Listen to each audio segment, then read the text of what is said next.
Summer. Hello. Thank you for being here. I'm so excited to be here. Oh, I'm so excited to have you.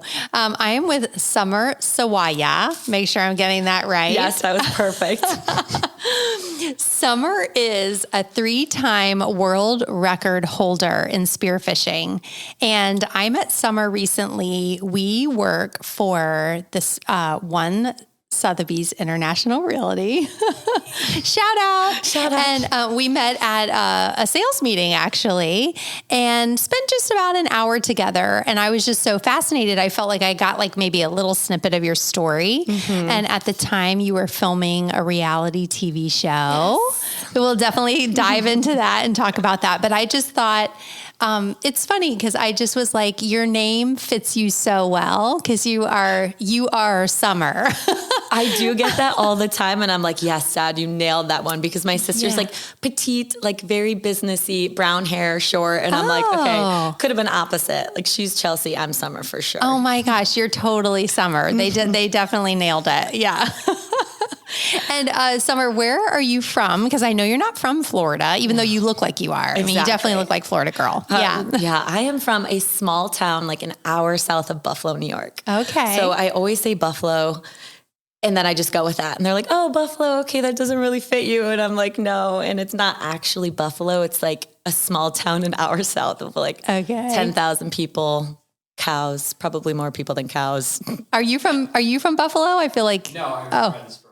Oh, okay. Yeah. Olean. Oh, okay, yeah. Yeah. See, like once somebody knows Buffalo, they always know Olean. Gotcha. Yeah. Okay. And I've never been to that area. I've been to like New York City, but yeah, never not missing. Missing anything. Yeah. So what was your childhood like? I mean, super small town. Yeah. I mean, just the best way to grow up. Like everyone's in walking distance. You know, you can go outside and play with your friends. Like nobody had video games or, it was all board games or going outside and playing. 4 seasons, obviously. Yeah. Very cold. Very cold. Yeah, that was, I don't really miss that. But it was just such a small town. My dad owned a business growing up. So it was very like, put your head down and work. That's what kind of business did you like help out with? I did. A steakhouse. Oh, a steakhouse. Oh, yeah. Oh my gosh. Okay. Yeah. So like from a young age, it was just like, hey, Summer, the dishwasher didn't show up tonight. Like, are you free? And I'm like, yeah, I guess I'll wash dishes for 5 hours. Working, I mean, I was a waitress for like 5 years, so I totally get that. But I feel like it just, it just builds that confidence of like, I can do anything. You can probably talk to anyone. Exactly. Yeah. Because working in the restaurant business, you're just like in front of so many different people. So yeah, I'm sure that kind of shaped. It does. It's like you can have any conversation with anybody and be able to relate to anyone because you've done it 1,000 times. Yes. I always think today, like, gosh, I don't know if my son will work in a restaurant, but I kind of think he should because I learned so much about people. Yeah. I do think everybody needs like at least a small experience in that kind of business because I mean, you really go through it. Yeah. It's tough sometimes. The highs and the lows. Exactly. So does he still have the restaurant? Nope. So he sold it. I was the youngest. Okay. He sold it when I graduated high school. Okay. He was like, I'm not doing this anymore. Like, let me sell this. And he moved to Key West. Oh, he moved to Key West. Okay, and we were like, oh my God, midlife crisis much. Okay. It's like, I'm out. Exactly. So that's like, was my connection with Florida. Because before that, I mean, we would go like maybe once a year to Tampa to see my grandpa. Oh, okay. And he was like, I'm moving to Key West. And I'm like, what is Key West? Oh, wow. So this is like what year? This is 2011. 2011. Mm-hmm. Okay. So you go to Key West and did you fall in love or like, what was your... So when he moved there, I stayed because me and my sister both went to St. Bonaventure University, which was in our town, just like a small little college, like beautiful school. So we stayed and we went to college, but every college break we would spend in Key West. Okay. So I just, as I was growing up, just put my head down, bartended, served, like worked 3 jobs to save money for the year. Yeah. And then went back to school. But I would spend every break down there and I'm like, oh my God, like I have to figure out how to get down here permanently. Yeah. And I guess that was always the end goal, but I didn't think it would come as soon as it did. Okay.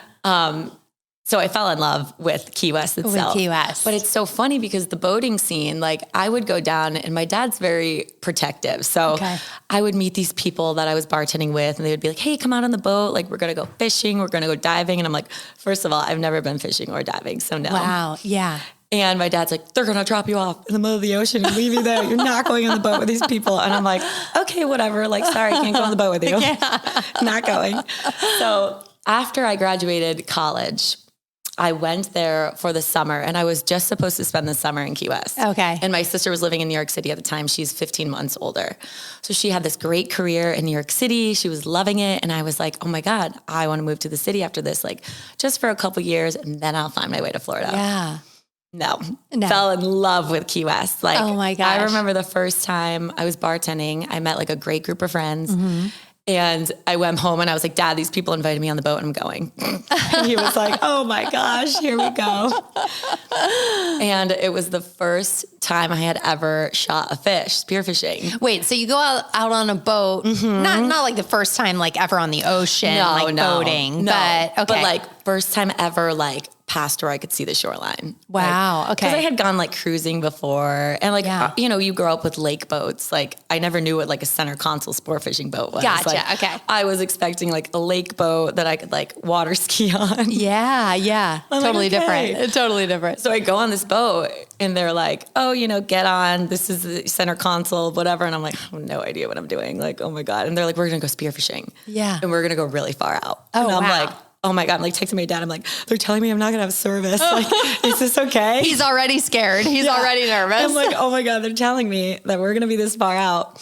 And at this time, like I've always just been like, just go, do. Like besides work, I was just like, you know, whatever came to mind, like I was just going to do it. So we go out in the middle of the ocean and I'm with these guys and they're like, oh, okay, we're going to get into spearfishing. I'm like, I love spearfishing. Like, this is so great. But like, you've never done it. Never done it. Okay. Don't even know what it is. Like, have no idea. Was this kind of like a date? Are you the only girl? I was the only girl at the time. Okay. And I wasn't really like a date, but it was like someone I was like seeing at the time for like maybe like 2 weeks. Okay. And he's like, oh, okay, you can swim. Like we're going to go freediving and we're going to shoot fish. And I'm like, oh my God, these people are crazy. But like, sure, I'll go. Okay. And we're out there in the middle of the ocean and there's like thousands of mahi around the boat. And everyone just jumps in. Like everyone on the boat except for me. Oh. And I'm like, oh my God, I don't know how to drive a boat. I don't know what these people are doing. I'm just sitting there like, okay, this is definitely like not how it's supposed to be. Oh, and I'm like, my dad was right. No. Yeah. And the captain of the boat like shot a mahi. He was so excited. He got on the boat and was like, oh my God, this normally isn't how it is. But like they're surrounding the boat. So we're just going to like, everyone's in. And I'm like, okay. And the guy I was talking to at the time was like in the water, like didn't like want to help me. It was like, I'm already in the boat. Like, this is so cool. Red flag. Yeah. Exactly. And so the captain's like, here, this is a spear gun. We're going to get in the water and like, I'll show you how to use it. And I'm like, okay.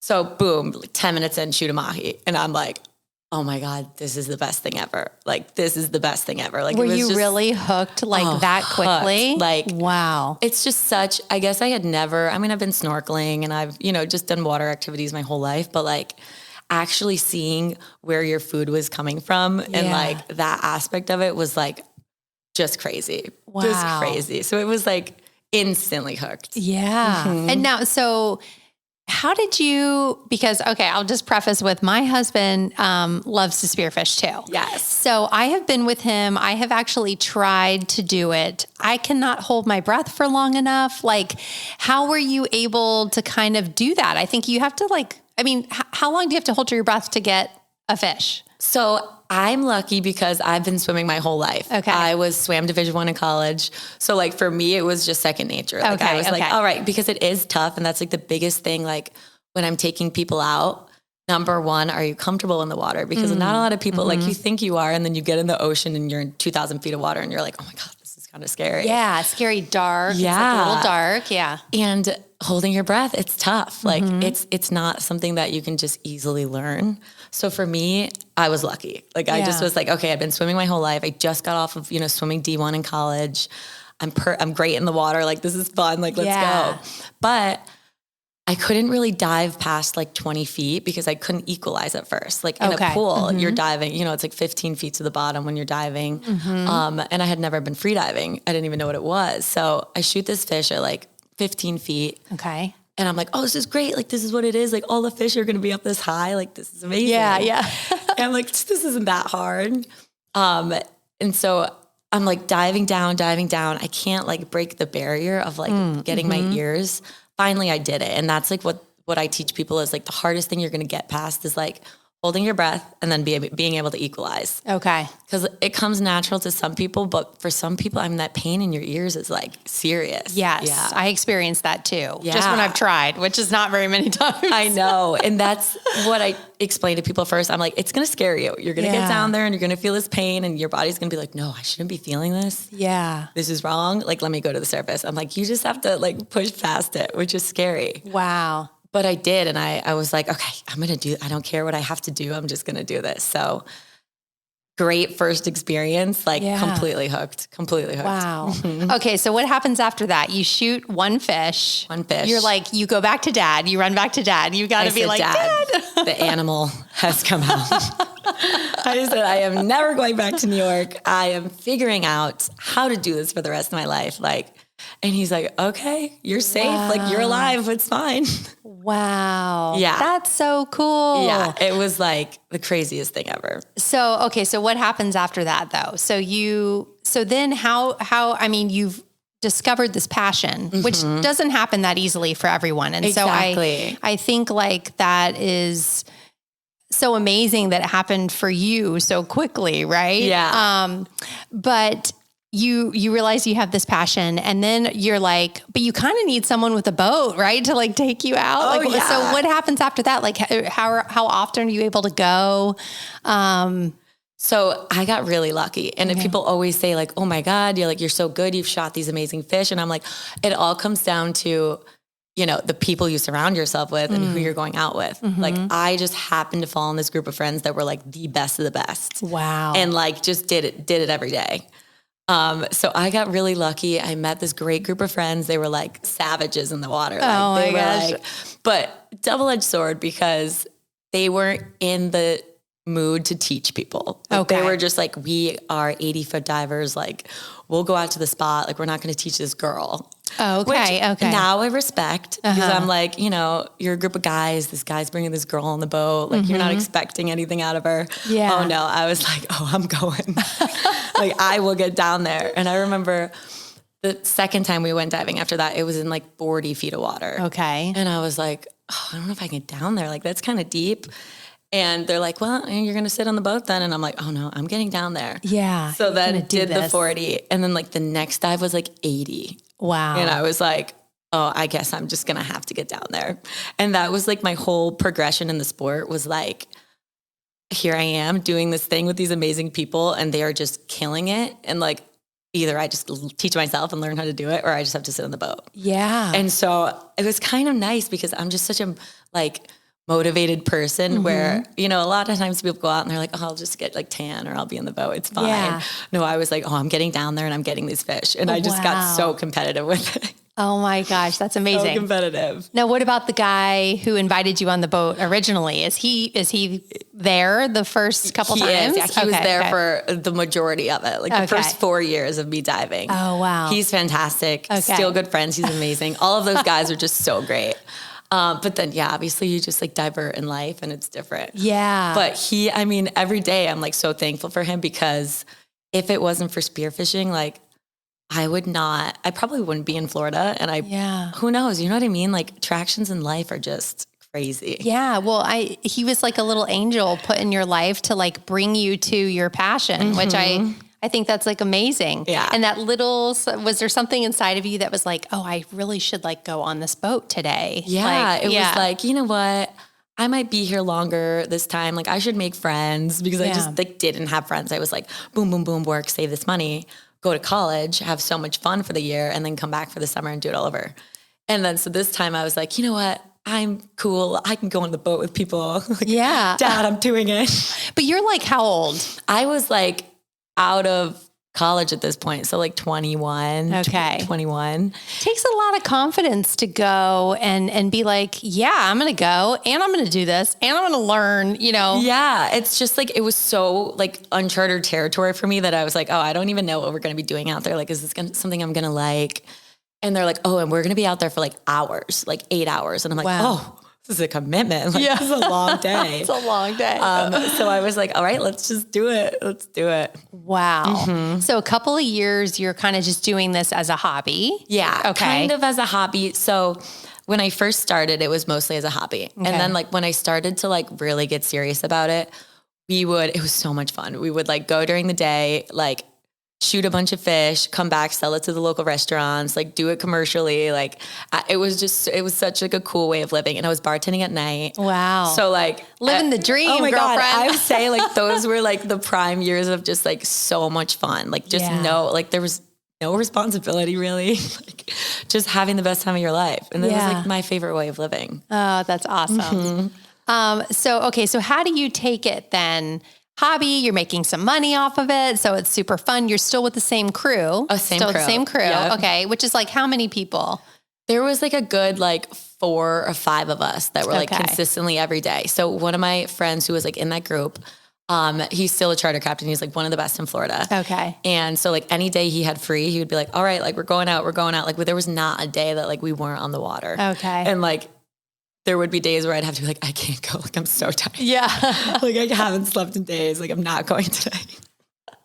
But you would go. But I would go. Like I would be like, I'd wake up 4 a.m. You know what? Why not? What else am I going to do? Oh my gosh. Yeah. I mean, it got to the point where like, I was just so in love with the sport that like, it would be like my friend's birthday and they would be like, hey, we're like doing brunch for my friend's birthday. And I'm like, sorry guys, like I love you to death, but like I have to miss these things. Like I'm just missing these things. You were focused. You were really, really focused. Yeah, it was just amazing. So how are you taking it from a hobby into, I mean, you're a world record holder. So I want to know like that progression and also like what is the process of getting a world record in spearfishing? It's exciting. I know it was. So I knew that people were getting world records, but it wasn't something that was like really on my radar because when I had first started, like the group I started with, they were like not flashy. They weren't doing the Instagram thing. Like they were just so like low key, would go out, like shoot fish, sell it and come back. And then when I first started, I remember like getting a lot of traction with it. Like a lot of people were like, oh my God, this girl's shooting these crazy fish. Like there's no way you're not doing this. So I'm like, yes, I am. So that's when I started to like video it. Like I was like, okay, I need to prove to these people all around the world who think like girls can't do this, that I'm doing this. And like the amount of days where we'd go and like I would outshoot the boys and I would be like, I outshot the boys today. Like, love it. And like once I started like really putting that out there, I think a lot of females in the sport started to like take it more seriously. And then that it kind of grew to like this community that like brought us all together. But yeah, with the world records, it was just like a competitive thing for me. Like once I started to get really good, I was like, okay, maybe we can try to like do this.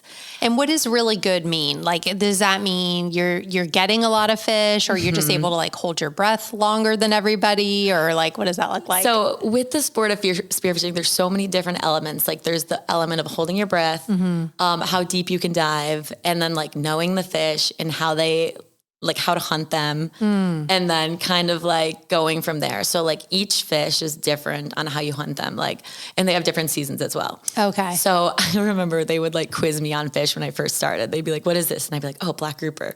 Cause it's underwater. It's hard to see. And they would like point out fish and I'd be like, I don't see it.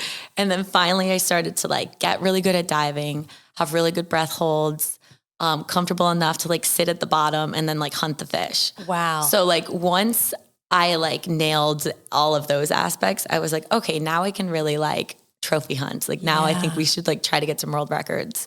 Wow. And it wasn't, if I would have seen one before, like maybe I would have tried to shoot it, but we took a day. I remember it was Valentine's Day and we're like, okay, no girl has ever shot a blackfin tuna. Like we're going to go shoot a blackfin tuna. And I was like, okay, like why not? Let's do it. And we left at like 3:30 or 4 in the morning because we had to get before the sun rose, and it was like a really long ride. And we were diving behind shrimp boats, which was the craziest thing ever. Oh, wow. Craziest thing ever. And we like pull up on the spot and there's like thousands of sharks finning like all behind the boat. And the shrimpers are looking at us and we're like suiting up. And they're like, you're not getting in there. And we're like, oh, we're getting in there. Like, why? Oh they're like, gosh. there's so many sharks down there. And I'm like, oh, here we go, whatever. Like at the time I was just like, I'm in for whatever. And we catch one rod and reel first. And I'm like, okay, so they're down there. The tunas are down there. And I jump in and it's just like walls of sharks. And I'm like, are these people crazy? What kinds of sharks? Bull sharks. There was a tiger shark. Like Andrew's like, no. So many sharks, and I'm like, okay. And the shrimpers, the way they get shrimp is they drag the nets and then they pull the nets up. So at that time, they were like taking all of everything that wasn't a shrimp and like throwing it behind the shrimp boat. So like the sharks were like coming up and eating like everything else but. And I'm like, oh my God, this is crazy. Yeah. And there's just a wall of sharks in front of me. And I'm like, well, I'm just going to dive down and see like what I see. And I dive through the wall of sharks and there's just like tunas everywhere, but they're moving so fast. And I'm like, how do people shoot these? Yeah. I'm like, you know what? I'm just going to go for it.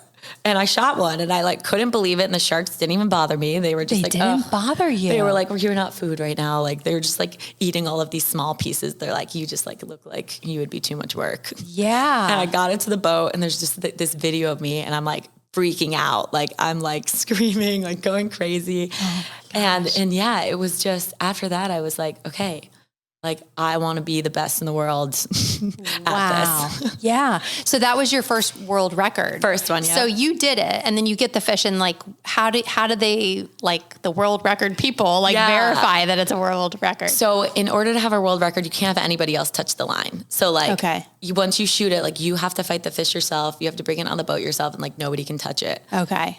So that first one was hard because I'm like trying to fight this fish and I'm like running into sharks and like I have like safety divers, like people around me.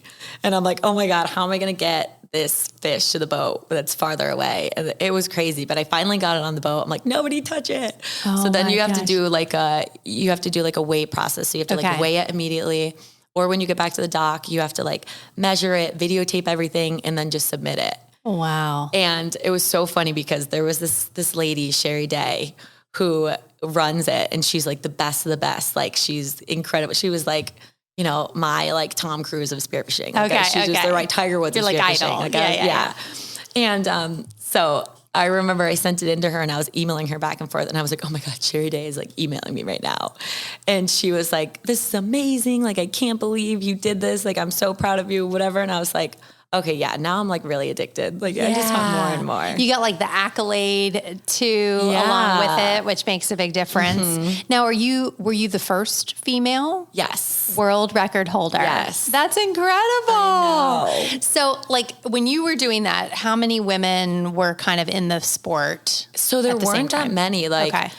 it's such a male dominated sport. So like when I first started, I was like, okay, let me find this like community of females. Mm-hmm. And there's just this, I guess kind of bigger now, but just this small group of girls all around the world that do it. Wow. And so I'm like, okay, let me connect with them on Instagram. And like, I still talk to like almost everyone this day. Oh, awesome. And like, I met up with a few of them and dove with a few of them. And I feel like now so many girls are getting into it, which is amazing to see because when I first started, it was like, oh, girls on the boat. And now it's just like so many, especially in Florida, like so many females are doing it, which is amazing. Oh my gosh, that's so cool. Okay, so you do the first one and then how does number 2 and number 3 come along? So number 2 is the same day. Oh, same day. Same day. Wow, you just like blew my mind. Yeah, so we're like trophy hunting that day. We're doing this. So I just got... So there's a spear gun and then a pole spear. Mm-hmm. And a pole spear is like a little bit more primitive. You have to be like closer to the fish. Mm-hmm. It's a little bit more difficult and like the fight's harder. Mm-hmm. So I'm like, okay, did it on the spear gun. Like, let's go to a new spot. I want to get an amberjack on pole spear. I like knew what I wanted. Okay. Cause they were like, okay, there's tons of amberjacks at this spot. And I love amberjack. It's so good to smoke. But so we get in and we're diving around and I see like a big amberjack. Couldn't get close enough. Then I see a Jack Crevalle and I'm like, okay, let me shoot this because I can get the world record for this easy on pole spear. Like I didn't even know if anyone had it at the time because pole spear was like kind of like a new not a new thing that people were using, but like a new world record thing that people were doing. Okay. So I was like, let me shoot this Jack Crevalle. And I shoot it, and in a term in spearfishing, stoning is like when you hit it in the brain and it like dies immediately. Okay. And I'm holding it and I'm like swimming back to the boat. It's kind of far. And all of a sudden I feel like something touch my back, and I'm like, oh no. And I look down, and there's like 20 bull sharks, like just like wanting this fish, circling me. And this is the first moment in my whole life that I've ever like frozen in fear. Oh, wow. Like I was like, oh, like what do I do now? What happens next? And I look back at the boat, and it's so far, and like my friends are getting in the boat to come get me. And I'm like, okay, well, this might be a minute. And like my boyfriend at the time was like screaming like, oh my God, like this is not good. And so I look down, and I'm like frozen. I'm like, oh my God, I don't know. They're like thinning all around me, like running into me. And I'm like, well, I just like pushed it away from me, and it just, all of the sharks like pounced on it, tore it apart, and then took my pole spear to like the bottom of 200 feet. Oh my gosh. And I'm like, well, guess I'm not getting any more world records on pole spear today. Yeah. And I was That's like, gone. oh, yeah, I was like, there was like blood everywhere. My friends were like, we thought you were like, you got bit or something. And I just came out, and I was like, oh, I'm so bummed. They took my pole spear. And they're like, oh my God, you're crazy. Like, at least you're okay. And I was like, no, I want my pole spear. And finally they dove at the spot for like 10 more minutes, and my pole spear just comes like floating back up. Just no fish. Oh, really? Oh my gosh. I'm like, this is the best day ever. I got my pole spear back. Yeah. But then, I got right back in, and like within 20 minutes had the amberjack world record. Oh my gosh. How does this, okay. So I grew up in Florida, and I think I have a healthy fear of sharks, being around them kind of my whole life, like always being in the ocean and stuff like that. So how do you come down here? You're not really around sharks a lot, right? In New York. So you come down here and you're just no fear, or is there no fear? Just no fear? No fear. No fear. I think had I had grown up in a place with sharks, or, that people are worried about them, or there's this fear of them, I probably would have been scared. Yeah. Because now I'm like a little bit more hesitant. Are you? Oh no, there was like no fear. Like I was jumping in no matter what. Like they would be like, this spot's really sharky and the water's dirty. And I'd be like, well, I'm still going to get in. Like, like you guys can stay on the boat. Insane. Oh yeah. They were like, oh my God. And I'm like, I'm just going to get in. It's fine. Oh my gosh. I just didn't have that fear. Like I just never had it. Wow. And like now that I'm older and I like think about the things that I did, I'm like, oh my gosh, like dude, I would never tell anyone to do that again.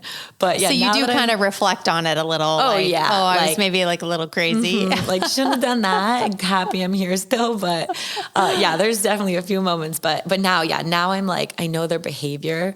Whereas before, like they would be acting really crazy, and I'd be like, well, it's just a shark. Now I'm like, okay, I know their behavior. They're starting to get aggressive. I'll get out of the water. Wow. Like, I'll get out now. Yeah. Yeah. How much time are you typically in the water before it gets It really depends hairy? on like a spot. Like there's a few spots that I know of that we dive at that like instantly the bull sharks are like fired up, and they're like chasing you around and chasing your fish, and it's like almost impossible to land a fish.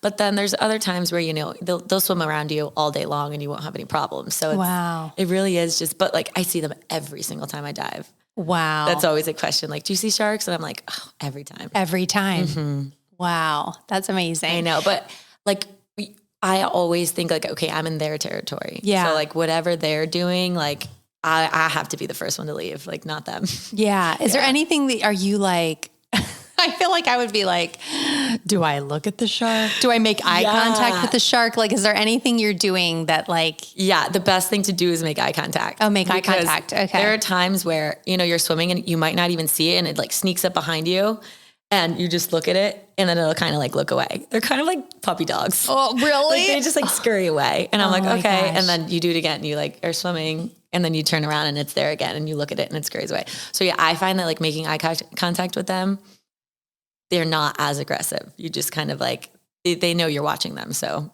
they're not as so sketchy. Interesting. I feel like I've seen like the videos where they like put their hand on the shark's nose. I've seen that, and I'm like, I don't know if I've like done that before, but I'm not at the level where I can like do that and be comfortable with it. You're not a shark whisperer. Yeah, I'm not a shark whisperer. One day. No. Oh my gosh, that's so incredible. So you are also a Salt Life ambassador. Yes. Like what are some of the things that you've done since you've gotten the world records? Like how has the career progressed with spearfishing? Yeah, I think when I first started it, it just started as the hobby and like making a little bit of money on the side selling fish. But then when I got connected with the community, it was kind of like, oh, there's just like this world of people who like love the ocean and like love being on the water, like no matter what you're doing. And a lot of different brands have reached out throughout the years, and I've repped like a couple different brands. And then Salt Life reached out, and I knew what Salt Life was, but I didn't really know like the depth that it was. And then, I spoke to a couple other ambassadors, and they're like, no, this is the best company ever. Like you have to work for them. And I was like, cool. All right. And now, I travel with them all the time. We do like different shoots everywhere, and they'll come down and like film me on like diving days and spearfishing days. And It's just a really cool company to work for. That's so awesome. Yeah. So now, I mean, you're in real estate, selling real estate. So how do you work in, like, what's that balance like? Because you got to do. I know. And like when I think about what I really wanted to do, like coming out of high school, like you think back and you're like, oh, well, I didn't expect myself to be here. Yeah. And I think once I found out I could live a life of like spearfishing and doing what I love and also intertwine it with business, that's kind of what I did with real estate. So I knew when I moved from Key West, I moved to Boca. Okay. And my boyfriend at the time was going to college. He wanted to be a dentist. Okay. So did he go to FAU?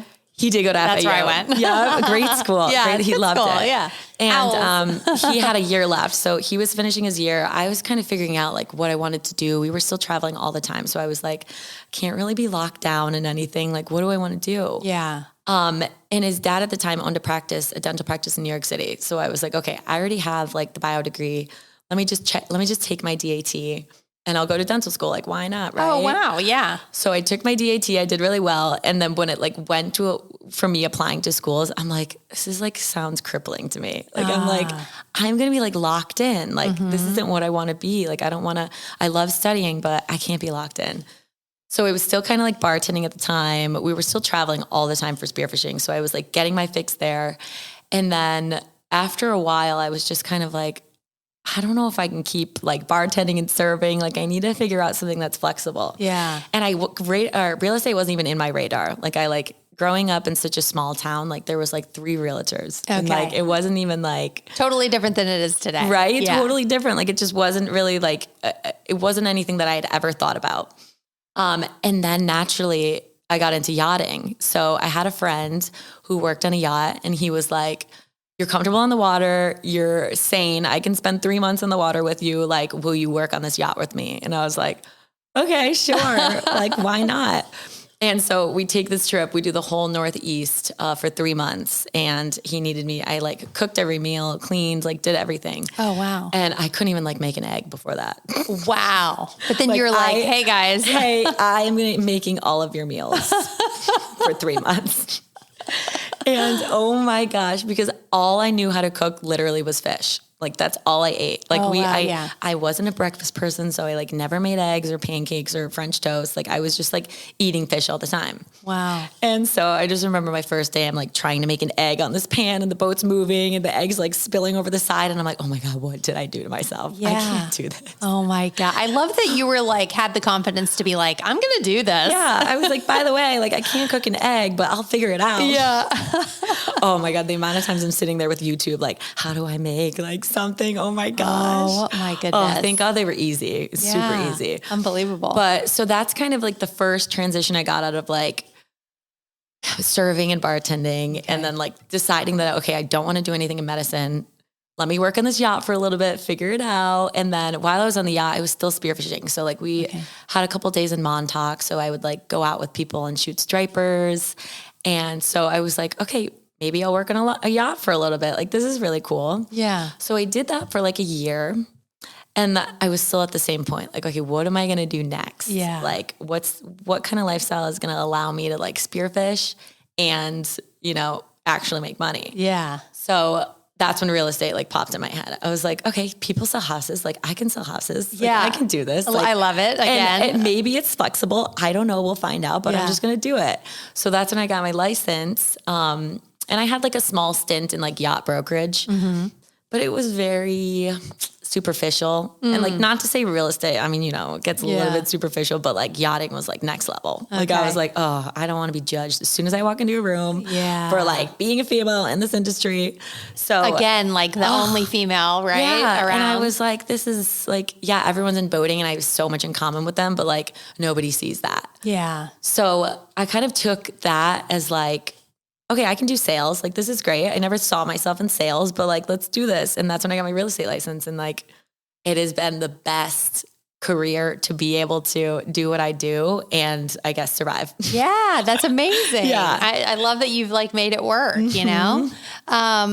You were also on a reality TV show. Oh, yes.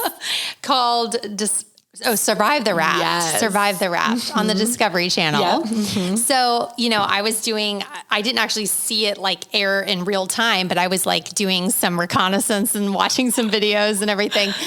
What was that experience like? Because it's like a Survivor, but with rafting. Exactly. Right? Okay. Yeah. It was crazy. So, spearfishing has just opened so many doors for me. Yeah. And with this, it was, you know, I got a DM on Instagram one day. And the girl was like, hey, I'm a casting director for like this company. Are you interested in like doing a show? And I'm like, oh, cool. It's like Discovery Channel. It's going to be like something like, you know, cool and interesting and wildernessy. And then when she said reality TV, I was like, oh, sorry. Oh. Like, I was like, I don't even watch TV. Like, I'm really sorry. Like, this isn't my thing. And she's like, okay, well, you know, I'm going to keep calling you and like, you're going to do it. And I was like, okay, keep calling me. Like, no, I'm not.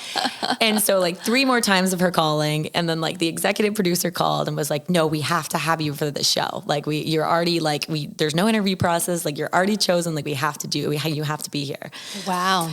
And at the time I was like, I can't leave for, you know, I just started in real estate. I had these like crazy listings that like no beginner realtor should have. Like I just got really lucky. And I'm talking to my partner, Chad, and I'm like, I just can't. And he's like, you have to do this. Like, and my dad was pushing me to do it. And like my boyfriend, my sister, they're like, you're crazy if you don't do this. Like, you have to do it. And I remember I had to make the decision before like August or like July 1st or something. And I remember like 3 days before, I'm like, you know what? Okay, I'll do it. I'll do it. And I call the guy and he's like, okay, perfect. Like I'll give you the timeline. No big deal. Like I'll be in touch. So a couple weeks go by and I'm like, oh my God, maybe they like don't want me to be on it again. Cause he said he was going to be in touch and like, I haven't received anything. And he calls me back and he's like, all right, we're ready to go. You're leaving in 3 days. Like this is your flight information. And I was like, what? Like, and where are you flying 3 to? days, Panama City. Oh, okay. Panama. And I'm like, okay, this is great. I don't know anything. Now I'm starting to get like the skeptical, like, oh my God, is this like real? Maybe this is like a very elaborate plan. Yeah. To like my dad traffic again, you out. Yeah. Right? My dad again is like, oh my God, we need to check these people's background. Like, and I'm like, oh God. So we like FaceTime or we like video chat with like the producers and they're like, oh, she's going to come. Like this is the hotel, whatever. So I just get on this plane, like no idea who I'm meeting, nothing, like we don't even know the premise of the show yet. Oh, we just know it's reality TV, kind of like Survivor-esque, shooting in Panama, like with like the Pearl Islands. Okay. And I'm like, well, you know, it can't be that bad. Like, it can't be that bad. And like I said, I literally don't watch TV. So I'm like binge watching like Survivor mixed with Big Brother. Yeah, like, right. I'm like, I don't know what to do. Like, am I supposed to be like schemy? And like, I don't know how to play these games. Yeah. And I'm like, I don't even have any drama in my life. Like, how am I going to like have drama on these shows? So we get to Panama. I immediately get picked up from the airport. They bring me to the hotel and they're like, okay, we'll take you to your room. You cannot leave your room until we say so. And I'm like, interesting. That's it. I'm not allowed to leave my room. They're like, order room service, whatever you want. Like, make sure you order a lot of food because it's not going to be that good out there. So, wow. And I'm like eating chocolate cake, like quesadillas, like cheeseburgers. And so day 1 in the room goes by and then day 2 in the room. And then day 3, I'm like, oh my gosh, I've seen like one person in 3 days. Oh my gosh. And finally, the producer comes by. He's like, all right, this is your last day with your phone. We're taking it at like midnight or whatever. That's it. And you still don't really know what you're doing. No idea. Wow. No instructions, nothing. Were you starting to think like, this is not a good idea? I was like this is really intense. Like, and I had read like experiences of people who had been in shows like that before, where it's been like similar, where they just like throw you in a room and you're like, all right, this is it. So I'm like, okay, maybe it's still okay. Yeah. And so I remember I'm like saying bye to my family. I'm like, oh my God, I'm not going to be able to talk to you guys for like, I don't even know how long, like, don't even know at this point. Wow. So I'm like, all right, love you. And they are like, they have no idea like what I'm about to endure. So they're just like, all right, see you later. Like, it was the weirdest conversation. I'm like, I don't like, who am I going to be when I get back? I don't even know. And did you know how long you were going to be? Well, you don't really know how long you're going to be gone. So, because it could have been like a range, but also like we knew it wasn't going to be more than like 40 days. And so there was like things that I knew, but like not really. Yeah. And so finally, after they took our phones away, they gave us this piece of paper, and it was like it wasn't called Survive the Raft at the time. It was called like the Raft or something. And it was like explaining the rules based on like this experiment in 1972, like the Akali experiment with all these people on a raft. And I'm like, this is really like, oh my gosh. I'm like, oh, okay, we're on a boat and we're in the middle of the ocean with these strangers. I'm like, this is going to be really interesting. Like, this is not. And then the next day they come out and they're like, all right, like we're transporting the islands, like everyone, let's go. And so that was when I had first seen the other people. Mm-hmm. But on the piece of paper, it said there was 10 contestants, and I get to the room and there's 6 of us. So I'm like, oh, this is really interesting. And all of a sudden, if you've seen the show, they were like, all right, you're a swap. Like, you're either going to be on it or not. And I'm like, what? Yeah. Like, you brought me to Panama. I shut my whole life off for a show that like I might be on. Yeah. So I was like pretty upset at that point. And I was like, I can't even call my dad right now. I'm like bent. So I said to the people, I'm like, well, what's the deal? Like what? They're like, okay, it's the premise is like, you're swapping people in, like who's the better fit for the team. But like each person swapped in individually. So like if you're the last swap, like you might only be on the show for like a day. Okay. And I'm like, you know what? I'm here. Like, let me just go. If I'm on it for a day, like whatever. Yeah. And so that's when we got transported to the island, and like we met everyone in the house, and like we were like, all right, we're all just in this together. Like we don't know what we're going to do. We have no idea what we're doing. But it was cool because everyone had like their each little like unique strength. And then come to find out, it's like everyone was the swap. And then thank God I was the first swap. Oh. So I was the first one swapped in. Okay. But we were sitting and waiting. So like it had already been 5 days. Then we take this boat over to the Pearl Islands, and we're just waiting to be called on the show. And we like know the show has started, and like the original 10 are in the show right now on the raft, like surviving. And we're just in this house, like just waiting to be called. Oh my gosh. And then this massive storm happens. So they have to like stop production. So we're just stuck in this house for like another 5 days. And I'm like, this is like not what I thought this was going to be. Yeah. I was like, oh my gosh. A lot of waiting around. Sounds like, yeah. But then finally, they were like, all right, first swap is going today, and it's going to be Summer. And I was like, oh my God, thank gosh. Get me out of here. Not even like knowing what I was going into, but I was like, I'm just so sick of this. Like, let me get on there. And then I got on the raft, and I was like, oh, maybe I do want to go. Like you're like living on the raft. Oh, you're living on the raft with these people that are just so different. And I've never been in an environment where like I have to like walk on eggshells to make people like me. Like that was such a weird feeling. Like, I'm like, do I say something? Do I not say something? Like, do I not? Like everything you said was like someone would like take it as something else. So I'm like, okay, what's the best move here? Maybe I just like stay quiet and just like let everyone else go after each other. And that's kind of was how I played the game. But it was, reality TV is very crazy. So there was strategy with how you related to everyone else. Exactly. Okay. Yeah. Okay. So how did you, so I saw clips, you were like eating like bugs. Eating bugs. You were naked at one point. Oh yeah. Oh yeah. So like, what is that like? Are you just like, I don't even know. Crazy. So I grew up watching Fear Factor. That was my favorite show. Like I had my fifth grade birthday was Fear Factor themed. Like I loved Fear Factor. Shout out to Joe Rogan. I know. And so good. So I remember each challenge was like based on something that they had to overcome in the original experiment. So the first one I think was like this boat one where we had to go like dive down and like find something at the bottom of the ocean and come back up. So I was like, perfect. And then I think it was the second one that was the eating challenge. And when they told us it was an eating challenge, I was like, yes. Oh, like, you were into it. Of course you were into it. Why would I think? Let's go. Everyone's like freaking out. Like, oh my God, I can't do it. And I'm like, oh, I know I'm doing it. Like no matter what it is. And I had like freaked myself out so much. Like after watching Fear Factor, I'm like, it's going to be like a animal brain smoothie or like, you know what I mean? Like I really was like thinking the worst. Yeah. So when I got up and I just saw like bugs and like live mealworms or whatever, I was like, oh, this is nothing. No, I was like, let me just drink these down. No big deal. Like no big deal. The fruit was actually the worst. It was like noni fruit. It was just terrible. Oh, interesting. Like the grossest thing I've ever eaten. Oh, wow. Life. Which you wouldn't think. Right? Like I was like, oh, let me wash it down with this. And then I was like, oh, no. Oh, no. Terrible. Oh my gosh. So that was my favorite challenge. So how many days were you on this raft? So total, I was gone for 35 and I was on the raft for 18. Wow. Yeah. So living on the raft, bathroom. Oh yeah. Sleeping, everything. Yeah. Wow. I mean, I've never been in a situation where you're around someone 24 hours a day. Like no, you can't like the second you think you're like having a second of alone time, you're like, oh my God, there's like a camera in your face. And you're like, oh, just kidding. Sorry, excuse me for trying to relax for a second. Yeah. Yeah, it was intense. Like it was intense. But you got to flex some of your spearfishing knowledge, right? You got to like spear some fish and stuff. Yeah, we got to spear a lot of fish. It wasn't anything crazy because we just got to go like around the boat.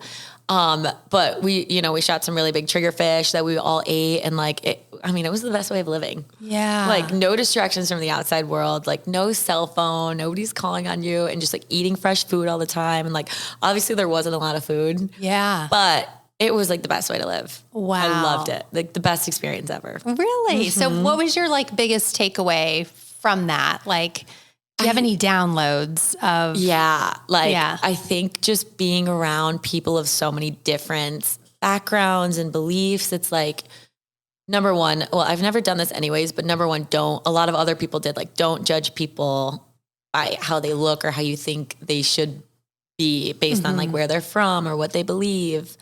And then also like, it's so important for people today to just take a break. Yeah. Like just take a break because before I left, I was like working like crazy, like 15 hours a day, like staying up till 3 a.m, like finishing work, like just going crazy.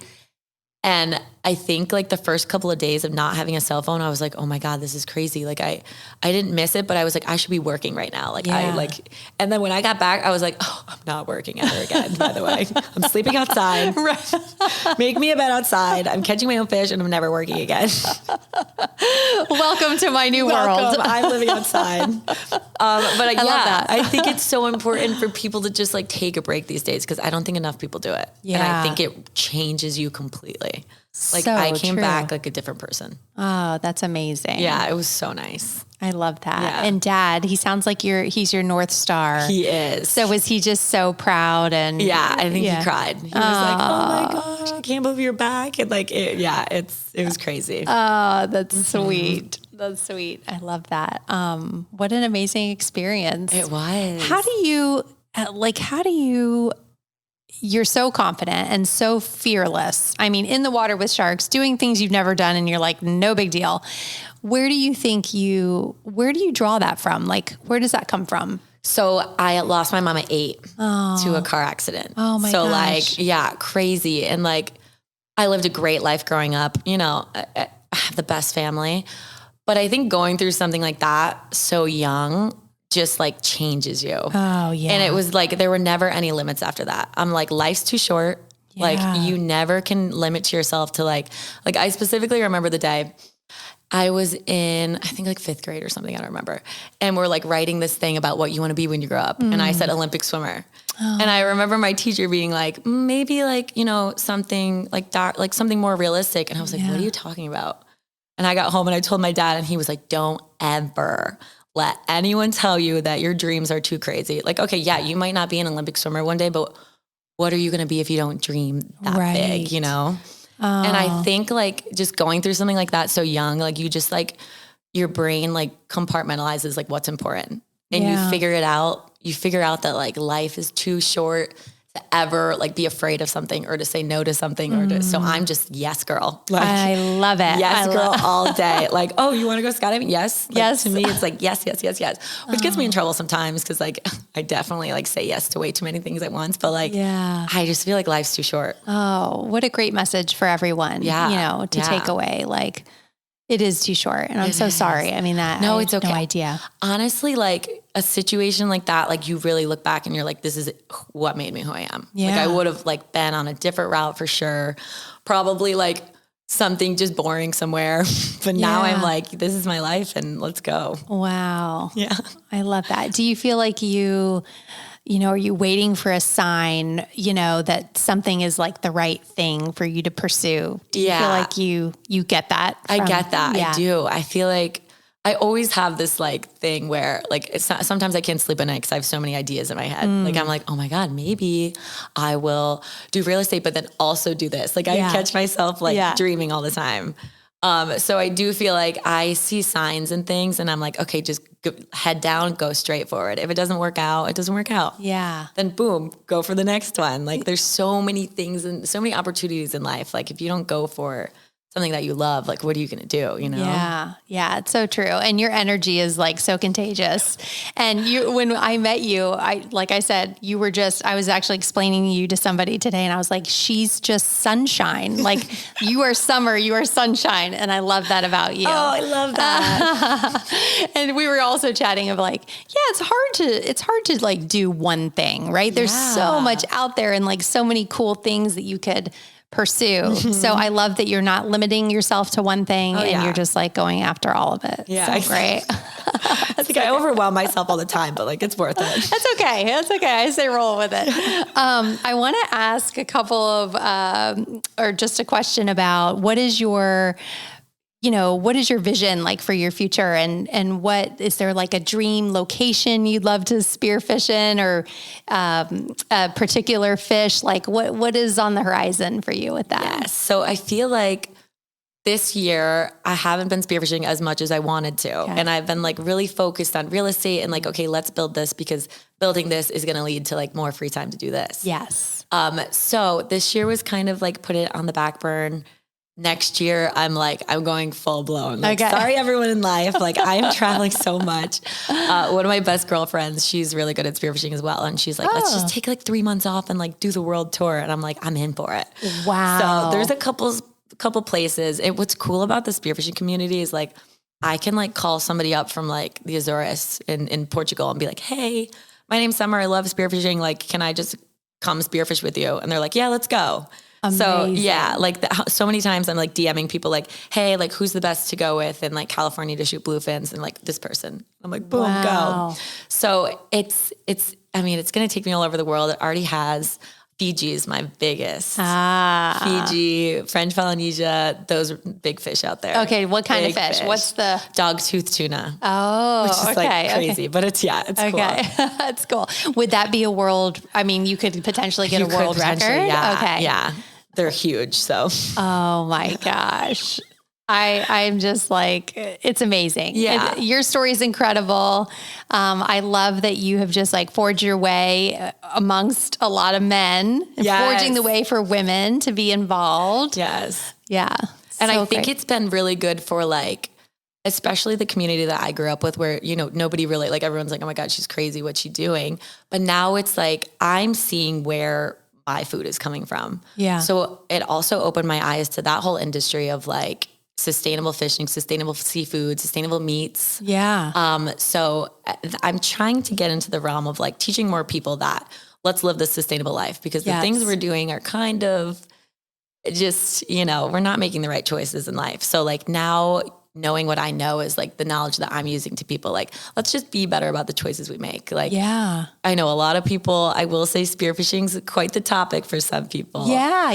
Tell me about that. Like with the, it's quite the topic. So, everybody has a different view on things and I respect all views. It's just for me, it's like the only way that makes sense to like get your food is to source it yourself. Yeah. And I am not good at gardening. Yeah. So like I'll go to the farmer's market and get greens and I'll do this and shop locally. But like for fish, it's like, I don't want to buy fish where I don't know where the source is coming from. Yeah. And obviously it's easy for me to say that, but like not easy for people who like don't have access to it. Yes. But I think like sharing the knowledge of, okay, let's find places that do locally source, or let's find these grocery stores that do sell, you know, the true organic, like, you know, not farm raised, you know, there's just so many topics on it. But I do feel like now that I'm in this world, it's given me so many opportunities that now I need to like really give back and share on how we can change our lifestyles. I love that. That's so important to know. Yeah. And my dad was a hunter. My husband is a hunter, also loves to spearfish. We just got like a shipment of the meat from the animal that he killed. And I know like this is not a hunting podcast, but it is, you know, I really understood it today. It got delivered and I was unpacking everything into the freezer and I was like, this is our meat. He sourced the meat for like a year of what we will eat, you know? And I remember growing up and telling people that my dad was a hunter and getting a lot of comments about it. And it's like, unless you are vegan, you know, if you are eating meat anywhere, if you're getting it anywhere, like those practices are not as sustainable as if you were to go source one animal and, you know, and do that. So exactly. It's the best way to do it. And even like growing up, my uncle hunted, but now that I've been spearfishing, like before I was like, I don't know if I would shoot a land animal. And now I'm like, now I want to, because of the fact that I'll be able to feed myself for a year on the meat instead of going to a grocery store and finding something that was probably not the best process that this animal went through. And like, you know, it's crazy. So I think the world's changing, and I think it's up to people like us who understand it to change the thoughts on that. Yeah. Yeah. Yeah, absolutely. I'm glad you get it. Yeah. I love it. I love it. I know. Well, thank you so much for coming. Yes. Where can people find you? Hook yourself up. Tell us where we can find you on Instagram and all that. So Summer Sawaya on Instagram. And then my real estate one, if you want some more, you know, a little bit more professional, summersawaya.realestate, really creative with that one. One day I'll have a YouTube channel when I can edit. You needed a YouTube channel. Oh my gosh. That's like my one biggest regret is looking back like, okay, why didn't I just like film everything that was going on? Like that's my biggest regret. Because you have great videos on your Instagram though too. Yeah, So. I have a lot of like really good stuff that I should put together one day. But like when you're in the mode of like diving, you're like, no camera. I was like, go. Yeah. Oh, I have one last question. Oh yes. Okay. Because you have beautiful skin and you spend a lot of time in the water and in the sun. What do you do? Like, what is your secret? So, oh my God, when I first moved to Florida, I don't think I ever touched sunscreen for like 4 years. Like I was like, oh, I'm in the water, I'm burnt, whatever. No, I had a realization one day where I was like, I live in Florida. I need to be wearing sunscreen every single day. So now Ulta MD on my face. Okay. Every single day. And then I use the body on my face or on my body all day. So like, even if I know I'm going to the office and I'm not even going to see the sun, I'm still sunscreen all day. Like, I think it's the most important thing we can do. Yes. Sunscreen. Okay. Lots of sunscreen. Yeah. Hats, and no chemicals. Protective clothing. Hats, protective clothing. Yeah. Sunglasses. It's a lot. I mean, if you're on the water 8 hours, like forget it. Oh yeah. And like with I only do mineral sunscreen and I'm like constantly reapplying. Like I'm like the white person, like that's all white. And I'm like, okay. No sun's touching the skin today. No. Well, you've done a good job. Thank you. I'm like, wait a second. I was just thinking like, I'm looking at her and her skin looks so good. And how do you protect it? So, yeah, sunscreen. Yeah. Wear your sunscreen, kids. Yes. Thank you, Summer. Of course. Thank you so much for having me. Okay.